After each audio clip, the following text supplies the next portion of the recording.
নব্বইয়ের দশকে বলিউড যখন রোম্যান্টিক হিরোদের দখলে, তখন তিনি এসেছিলেন ঝড় হয়ে। কেরিয়ারের শুরুতে অক্ষয় কুমার ছিলেন পুরো দস্তুর অ্যাকশন হিরো, মারপিট আর স্টান্টেই যার পরিচিতি। কিন্তু কে জানত পর্দার এই রাগী নায়কের ভেতরেই লুকিয়েছিল এক চরম রোম্যান্টিক মানুষ। আজকের দিনে দাঁড়িয়ে খিলাড়ি অক্ষয় কেবল অ্যাকশন স্টার নন, তিনি কমেডি থেকে শুরু করে সামাজিক ইস্যু সবখানেই এক সব্যসাচী অভিনেতা। আরে বাবু ভাইয়া 20 লাখ রুপয়ে মিল গয়ে। অন্যদিকে টুইঙ্কেল খান্না, যিনি বলিউডের গ্ল্যামারাস জগৎকে বিদায় জানিয়েছেন বহু আগেই, কিন্তু হারিয়ে যাননি, বরং তিনি ফিরে এসেছেন আরও শক্তিশালী রূপে, একজন বিখ্যাত রাইটার, ডিজাইনার এবং সফল প্রযোজক হিসেবে। অনেকেই বলেন অক্ষয়ের বর্তমান সাফল্যের পেছনের আসল পাওয়ার হাউস হলেন স্বয়ং টুইঙ্কেল। বলিউডে একটা কথা খুব প্রচলিত, matches are made in haven.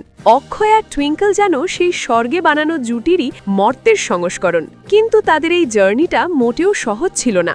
একটা সময় ছিল যখন অক্ষয়ের জীবনটা ছিল বেশ ছন্নছাড়া। শিল্পা শেট্টি কিংবা রাভিলা ট্যান্ডন এমন অনেক নামি দামি তারকার সাথে অক্ষয়ের প্রেমের গুঞ্জন ছিল ওপেন সিক্রেট।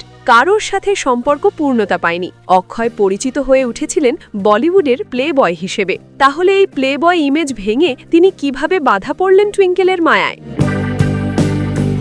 গল্পটা ভীষণ সিনেমাটিক। ফিল্মফেয়ার ম্যাগাজিনের জন্য মুম্বাইয়ে এক ফটোশুটে প্রথম দেখা হয় দুজনের, আর সেখানেই বাজিমাত। ইন্টারন্যাশনাল খিলাড়ি প্রথম দেখাতেই ক্লিন বোল্ড হয়ে যান টুইঙ্কেলের প্রেমে। অক্ষয় বলেন তিনি টুইঙ্কেলের রূপের চেয়ে বেশি প্রেমে পড়েছিলেন তার ব্যক্তিত্বের। মজার ব্যাপার হলো সেই প্রথম দেখার ছবিটা নাকি অক্ষয় আজও সযত্নে নিজের কাছে রেখে দিয়েছেন।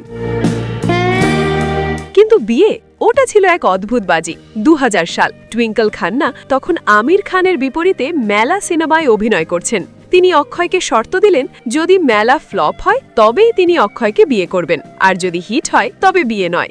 নিয়তির কি খেলা দেখুন! অনেক হাইপ তোলার পরেও বক্স অফিসে মুখ থুবড়ে পড়ল মেলা, আর সেই সুযোগে বাজিমাত করলেন আমাদের খিলাড়ি ভাইয়া। 2001 সালের 7 জানুয়ারি মাত্র 50 জন অতিথি নিয়ে কোনো আড়ম্বর ছাড়াই বিয়েটা সেরে ফেললেন তারা। যে অক্ষয়কে নিয়ে কেউ ভাবতেই পারেনি যে তিনি সংসার করবেন, সেই অক্ষয় হয়ে উঠলেন একনিষ্ঠ স্বামী। আজকের দিনে দাঁড়িয়ে তারা বলিউডের অন্যতম পাওয়ার কাপল। একদিকে টুইঙ্কেলের তুখোড় বুদ্ধিমত্তা, অন্যদিকে অক্ষয়ের কঠোর পরিশ্রম। এই দুয়ের রসায়নেই তারা অনন্য। তাদের দাম্পত্যে কোনো নাচক নেই মিডিয়ার সামনে কাদা ছোড়াছড়ি। নিজেদের সম্পর্ক নিয়ে অক্ষয়ের সেই বিখ্যাত উক্তিটি শুনলে আজও মন ভালো হয়ে যায়। তিনি বলেন, টিনা আমার সবচেয়ে কাছের বন্ধু।